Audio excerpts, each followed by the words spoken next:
Bonjour les amis et bienvenue dans cette nouvelle vidéo. J'espère que vous allez bien. Nous allons donc démarrer une série dans laquelle nous allons travailler sur un projet de data science de A à Z. Nous allons donc travailler sur un projet data science étape par étape et d'une façon très détaillée et simplifiée. Pour ceux qui me découvrent donc par cette vidéo, je suis donc David Tungi en tant qu'ingénieur informaticien. Donc, sur cette chaîne, je partage avec vous les informations sur le big data et l'intelligence artificielle. Donc, abonnez-vous donc à la chaîne pour ne pas manquer nos prochaines vidéos. Avant de commencer, donc, je vous invite donc, comme je l'ai dit, à vous abonner à la chaîne pour être au courant des prochaines vidéos sur la chaîne. Dans cette première vidéo, on va donc d'abord comprendre le concept avant de détailler étape par étape. Il faut savoir qu'un problème de data science commence toujours par une question business qui est donc posée par l'entreprise. Dans notre cas, on va donc travailler d'abord sur une problématique qui est donc soulevée par les banques. Il faut donc dire qu'une banque peut être dans le besoin de connaître est-ce qu'une personne X qui a un profil X, est-ce qu'on peut donc l'accorder un crédit ou pas? C'est donc ça le problème. L'enjeu ici, c'est qu'il faut donc donner un crédit à la bonne personne, une personne qui est donc solvable, c'est donc une personne qui peut bien rendre l'argent qu'on va donc lui remettre. Donc, ce qu'on va donc faire, il faut d'abord qu'on fasse donc la collecte des données. Pour faire donc la collecte des données, il faut donc bien sûr échanger avec les gens du métier, c'est-à-dire par exemple les gens qui donnent du crédit, quel genre d'informations on a donc besoin pour les clients.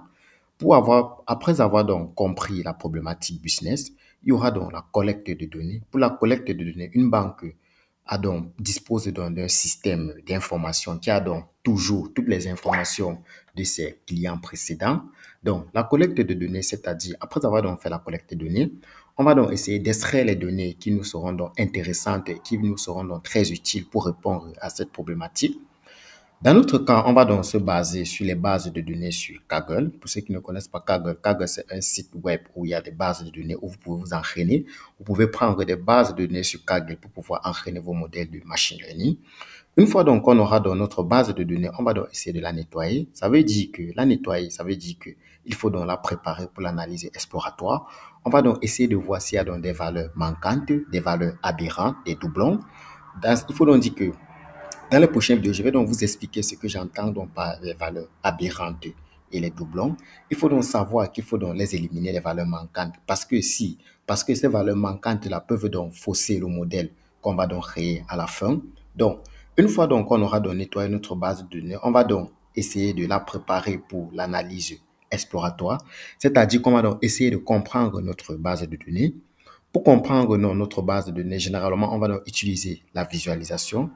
La visualisation ici pour comprendre un peu avant de passer à la préparation du modèle, comprendre dans notre BD, notre base de données, est-ce que notre base de données peut donc nous permettre d'avoir des informations utiles pour répondre à notre problématique. On va donc voir le rôle de cette analyse exploratoire. Également, dans cette vidéo, on va donc essayer, ou bien dans d'autres prochaines vidéos, on va donc essayer de voir comment faire donc la collecte des données et tout ce qui va avec, comment faire le nettoyage et l'analyse exploratoire. Donc, si c'est donc, comme je vous ai donc dit, donc, abonnez-vous donc à la chaîne pour ne pas manquer nos informations très capitales sur le big data. Donc, comme je vous ai donc dit, après avoir donc fait l'analyse exploratoire et après avoir donc préparé nos données en se basant sur les modèles de machine learning, on va donc essayer d'utiliser quelques modèles de machine learning. Il faut dire que le machine learning nous offre donc plusieurs algorithmes qu'on pourra donc utiliser dans cette partie-ci.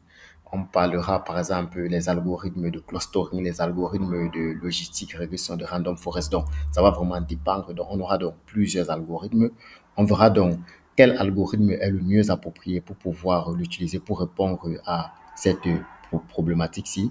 Si vous n'êtes donc pas familiarisé au machine learning, je vous ferai donc une vidéo explicative sur cette notion-là, sur tous les algorithmes de machine learning.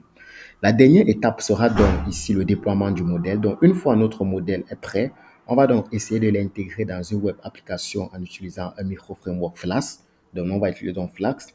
Donc, Flask est donc un micro-framework en Python qui va donc nous allons donc essayer de l'intégrer dans notre modèle pour pouvoir avoir une web application qu'on pourra donc après renseigner les informations sur un client et le système va donc répondre si oui, on peut donner un crédit à ce client ou pas. Donc, voilà donc en gros les différentes étapes de notre projet de data science de A à Z. J'espère donc que cette série vous sera donc très utile et que vous allez donc beaucoup apprendre dans le domaine de la data science, de l'intelligence artificielle. Et surtout, si vous avez donc des questions, vous pouvez donc les laisser en commentaire. Je vous remercie donc et on se prend donc à la prochaine pour une prochaine vidéo.